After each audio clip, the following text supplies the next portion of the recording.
నమస్తే.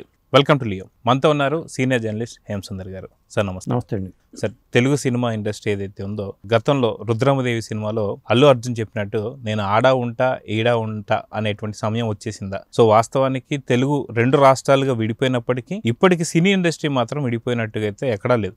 వాస్తవానికి గతంలో మద్రాసు నుంచి తెలుగు రాష్ట్రానికి హైదరాబాద్ రావడానికి చాలా రకాల కష్టాలు పడ్డారు. కానీ ఇప్పుడు తెలంగాణ, ఆంధ్ర 2 విడిపోయిన తర్వాత మాత్రం ఇప్పటికీ కూడా హైదరాబాదే ఉమ్మడి రాజధానిగా ఇప్పటికీ హైదరాబాద్ను కొనసాగుతుంది. కానీ దీనికి చెక్ పెడుతూ ఇప్పుడు ఆంధ్రాలో కూడా తెలుగు ఇండస్ట్రీ రాబోతుందని చెప్పి సంకేతాలు అయితే వస్తున్నాయి. ఏంటి ఈ స్టోరీ అంటే ఏం చెప్తారు? అంటే టాలీవుడ్ అంటే సాధారణంగా హైదరాబాదే అనుకునేలాగా అయిపోయింది. ఇదివరకు సినిమా ఇండస్ట్రీ అంటే మెడ్రాస్ అనుకునేట్టు అనుకుంటారు. ఇప్పుడు టాలీవుడ్, కోలీవుడ్ అంటే తమిళనాడు అనుకుంటున్నారు. కాబట్టి టాలీవుడ్ అంటే హైదరాబాదే, తెలంగాణ రాష్ట్రం అనుకుంటున్నారు. దీన్ని పటాపంచం చేయాలంటే ఈవెంట్లు, సినిమా సంబంధించిన ఏ ఈవెంట్లు జరిగినా అన్ని చోట్ల జరిగితే బాగుంటుంది.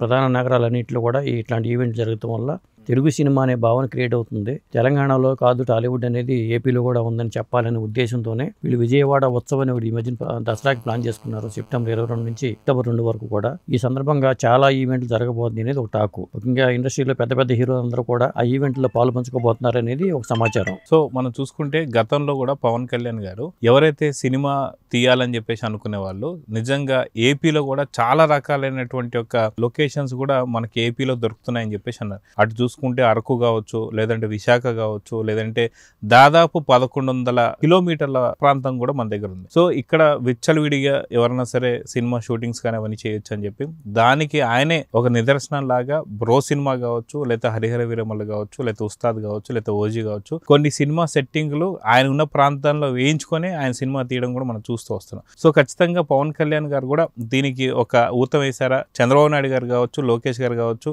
ఏపీకి ఖచ్చితంగా తెలుగు ఇండస్ట్రీ రావాలని చెప్పి కూడా కోరుతున్నారు. సో అందుకేనా ఈ ఉత్సవాలు జరుపుతున్నారంటే ఏమంటారు? 100% అందుకేనండి. ఎందుకంటే తెలంగాణ గవర్నమెంట్కి వచ్చేసరికి గవర్నమెంట్లో తెలుగు సినిమా వాళ్ళు ఎవరో లేరు. అక్కడికి వచ్చేసరికి పవర్ స్టార్ పవన్ కళ్యాణ్ ఉన్నారు, బాలకృష్ణ గారు ఉన్నారు, ఇక హిందూపురం ఎమ్మెల్యేగా ఆయన ఉన్నారు. పెద్ద హీరోలు ఇద్దరు ఏపీలో చెందిన వాళ్ళే. అందువల్ల మొన్న ఈ మధ్యన వీళ్ళు తెలంగాణలో ఎఫ్డీసీ తరపున వీళ్ళు గద్దర్ అవార్డులు పెట్టుకుని ఘనంగా చేశారు. వీళ్ళు ఘనంగా చేసినప్పుడు మనం కూడా అక్కడ ఘనంగా చేయాలనే ఆలోచన కూడా అక్కడ తయారైంది. దాంతో త్వరలోనే ఏపీ ఎఫ్డీసీ పదవి భర్తీ చేయడంతో పాటు ఈవెంట్లు కూడా చేద్దామనే దీంతో ముందు దసరా నుంచే శుభారంభం పలకాలనే ఉద్దేశంతో చాలా యాక్టివిటీస్ పెట్టారనేది. తమన్ బ్యాండ్ షో కానీ, అలాగే చిరంజీవి గారు, బాలకృష్ణ గారు, పవన్ కళ్యాణ్ గారు, మరి హీరోలందరూ కూడా వెళ్ళబోతున్నారు. హీరోయిన్లు కూడా, కొంతమంది హీరోయిన్లు కూడా ఈ ఉత్సవాలు విజయవాడ ఉత్సవం అనే పేరుతో చేస్తున్నారనేది ఒక సమాచారం అయితే ఉంది. దానికి సంబంధించి కర్టెన్ రైజర్ ఈవెంట్ అయితే రేపు జరగబోతుంది.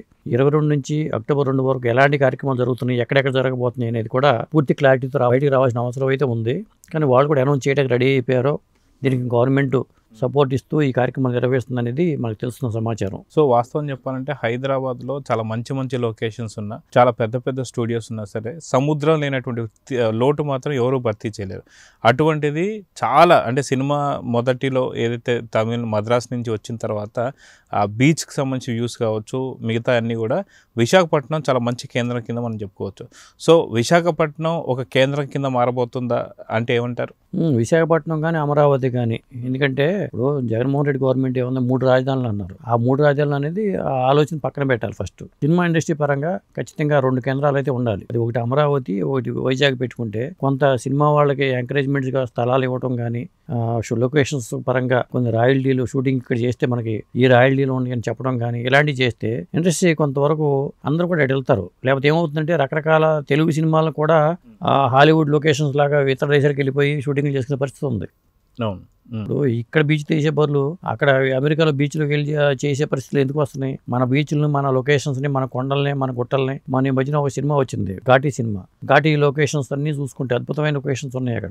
మనకి ఒరిస్సాను ఏపీ బార్డర్లో ఆ షూటింగ్లు చేశారు కొంత. అలాగే కొన్ని సినిమాలు అక్కడే ఆ ఏరియాలోనే కొన్ని చేశారు. ఆ లొకేషన్ చూస్తే మనం అక్కడ కేరళలో ఉన్నామా అనే భావన కలుగుతుంది. అలాంటి కథలు తయారు చేసుకుని, అలాంటి కథలతో అక్కడ సినిమాలు షూటింగ్ చేసుకున్నా అద్భుతంగా ఉంటుంది. కాబట్టి ఎఫ్డీసీ కూడా అక్కడ ఏర్పాటు చేయబోతుంది. ఎఫ్డీసీ కార్యాలయం విజయవాడలో ఉంది, ఏపీ ఎఫ్డీసీ. ఇక్కడ ఎఫ్డీసీ ఇక్కడ ఉన్నా కానీ అంటే ఇండస్ట్రీకి వికేంద్రీకరణ జరగాలి. సినిమా ఇండస్ట్రీ కేంద్రీకృతం హైదరాబాద్లోనే, టాలీవుడ్ కేంద్రీకృతం కాకుండా అటు తెలంగాణలోను, ఇటు ఏపీలోను కూడా స్టూడియోలు కేవలం హైదరాబాద్లోని స్టూడియోలు అనేది కాకుండా అక్కడ కూడా స్టూడియోలు డెవలప్ అవ్వడానికి గతంలో కొంతమంది చిరంజీవి గారు కూడా స్టూడియో కోసం ల్యాండ్ అడిగారనే వార్తలు వచ్చినాయి. రామారెడ్డి గారికి ల్యాండ్స్ ఆల్రెడీ కేటాయించారనే వార్తలు ఉన్నాయి. ఇవన్నీ ఉన్నాయి, కానీ అవి అమలు జరగాలంటే ఇప్పుడు సినిమాలే కాదు, వాళ్ళ ఓటీటీ కోసం వెబ్ సిరీస్ కూడా రూపొందుతున్నాయి. అలాగే సీరియల్స్ కూడా చేస్తున్నారు. సీరియల్స్ చేసినా ఏం చేసినా అక్కడ కూడా ఇలాంటివి ఉంటే కొంత తక్కువ ఖర్చుతో షూటింగ్ చేసుకునే అవకాశాలు ఉంటాయి. ఇప్పుడు హైదరాబాద్లో కాస్ట్ ఆఫ్ లివింగ్ ఎక్కువ, అమరావతిలోనో లేదా వైజాగ్లో షూటింగ్ చేసుకుంటే మనకి ఇంత ఖర్చు తగ్గుతుందనే ఒక భరోసా అనేది గవర్నమెంట్ పరంగా రావాలి. వస్తే మాత్రం ఖచ్చితంగా బాగుంటుంది. అదే మనం చూసుకుంటే ఏషియాలోనే అతిపెద్ద ఫిలిం సిటీ ఏది అంటే Ramoji film city. So Ramoji film city ఏదైతే ఉందో అది హైదరాబాద్కి పరిమితం అయిపోయింది కాబట్టి సో తెలంగాణ వరకు రామోజీ ఫిలిం సిటీకి మించింది ఇంకేది లేదనుకోవాలి, ఎందుకంటే దాదాపు ఏషియాలోనే అతిపెద్దది. సో అలాంటిదే మరొకటి విశాఖ ప్రాంతంలో కావచ్చు లేదా అమరావతి ప్రాంతంలో కావచ్చు అలాంటి ఒక ఫిలిం సిటీ కడితే ఎలా ఉంటుంది అనుకోవచ్చు. అంటే ఫిలిం సిటీ కన్నా గవర్నమెంటే ఇక్కడ షూటింగ్ చేసుకునే వెసులుబాటు కల్పిస్తే బాగుంటుందండి. ఇప్పుడు ఆలోచన పడుతుంది. ఇప్పుడు సినిమా పాన్ ఇండియాగా మారిపోయినప్పుడు ప్రీ రిలీజ్ ఈవెంట్లు ఇక్కడ హైదరాబాద్లో జరుగుతున్నాయి, తమిళనాడు జరుగుతున్నాయి, బాంబేలో జరుగుతున్నాయి, రకరకాల ప్రాంతాల్లో జరుగుతున్నాయి. ఇప్పుడు పవర్ స్టార్ ఓజీ ఉంది, ఓజీ కూడా ప్రీ రిలీజ్ ఈవెంట్ భారీగా చేయబోతున్నారు అనేది సమాచారం, ఘనంగా చేయబోతున్నారు విజయవాడ ప్రాంతంలో అనేది. అలా మనశంకర వరప్రసాద్ అక్కడే చేస్తారనేది టాకు.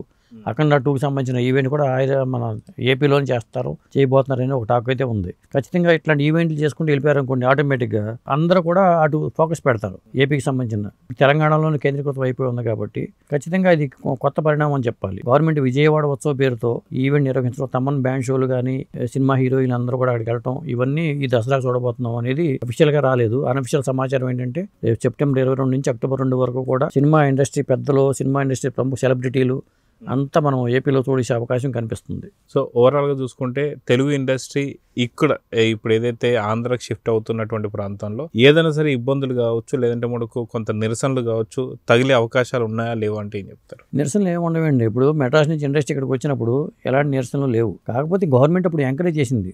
ఉమ్మడి ఆంధ్రప్రదేశ్ రాష్ట్రంలో ల్యాండ్స్ ఇచ్చి ఇక్కడ అందరికీ ఈ ఫిల్మ్ నగర్ ఏరియా అంతా కొండ ప్రాంతం, ఒకప్పుడు అడుగు తీసి అడుగు పెట్టే పరిస్థితి లేదు అసలు. అలాంటిది ఒక అందమైన ఫిల్మ్ నగర్ ఏర్పడిపోయింది ఇక్కడ. అంటే గవర్నమెంట్స్ ల్యాండ్స్ ఇచ్చింది. అలాగే అక్కడ కూడా అమరావతిలోనూ ఎక్కడన్నా ల్యాండ్స్ ఇచ్చి కొంత వాళ్ళకి సినిమా వాళ్ళందరికీ ఇప్పుడు నిర్మాతల పరంగానూ వాళ్ళకి కూడా వాళ్ళు ఇవ్వచ్చు. ల్యాండ్స్ కేటాయిస్తే మాత్రం ఖచ్చితంగా డెవలప్ అవుతుంది. సో తెలుగు ఇండస్ట్రీ ఇప్పుడు ఒక స్థాయిలో ఉందని చెప్పేసి అనుకోవచ్చు. గతంలో టాలీవుడ్ ఇండస్ట్రీ ఏదైతే ఉందో బాలీవుడ్ ఇండస్ట్రీతో పోటీ పడేది, కానీ ఇప్పుడు బాలీవుడ్ ఇండస్ట్రీనే టాలీవుడ్ ఇండస్ట్రీతో పోటీ పడుతుంది. సో ఖచ్చితంగా ఒక స్థాయికి వచ్చింది కాబట్టి ఈ టైంలో ఎంతవరకు ఇచ్చే అవకాశాలు ఉన్నాయి ఏపీ గవర్నమెంట్ అంటే ఏం చెప్తారు? అంటే ల్యాండ్స్ వాళ్ళు చేస్తున్నారు, సేకరించారు, చాలా ల్యాండ్ సేకరించారు. ఆ సేకరించిన ల్యాండ్లో మనకి డెవలప్మెంట్ జరగాలంటే సినిమా ఇండస్ట్రీ కూడా అందులో భాగంగా ఉంటేనే చాలా బాగుంటుంది. ఒక ఏరియా వైజ్గా సినిమా ఇండస్ట్రీ పరంగాను వీళ్ళకి ఇచ్చేస్తే మాత్రం ఖచ్చితంగా టాలీవుడ్ అనేది మళ్ళీ అప్పుడు మెడ్రాస్ నుంచి వచ్చిన తెలంగాణ నుంచి అక్కడ ఇండస్ట్రీ కొంత వెళ్ళిందని చెప్తారు. ఆ మాట రావాలి. ఏపీలో ఇప్పుడు ఇండస్ట్రీ లేదనే భావంతో ఉన్నారు. ఆ లేదనే భావం లేకుండా ఇక్కడ కూడా టాలీవుడ్ ఉంది, ఇది కూడా టాలీవుడ్లో భాగమే అనే భావన క్రియేట్ అవ్వాలి. ఇప్పుడు దాకా లేదు అది. ఇప్పుడు ఎఫ్డీసీ భర్తీ చేయడంలోనూ చాలా కాలయాపన జరిగింది. త్వరగా భర్తీ చేసేసి నంది అవార్డు ఉత్సవాలు కూడా విజయవాడ, అమరావతిలో పెడితే ఖచ్చితంగా ఆ లుక్ వచ్చేస్తుందండి. సో చూద్దాం సార్, ఖచ్చితంగా మీరు అన్నట్టుగా ఒక విజన్తో వెళ్తున్నటువంటి ఒక నారా చంద్రబాబు నాయుడు గారు నిజంగా ఆ విజన్ ఎంతవరకు వచ్చింది, అమరావతిలో ఎలాంటి కట్టుబడులు జరుగుతున్నాయి, ఇవన్నీ కూడా చూడాలన్నా సరే ఇలాంటి వేదికలు వచ్చినప్పుడే ప్రజలందరికీ కూడా అర్థమవుతుంది. సో అతి తొందరలోనే ఏదైతే నంది అవార్డ్స్ కూడా జరపాలని అయితే కోరుకుందాం. నమస్తే. నమస్తే అండి.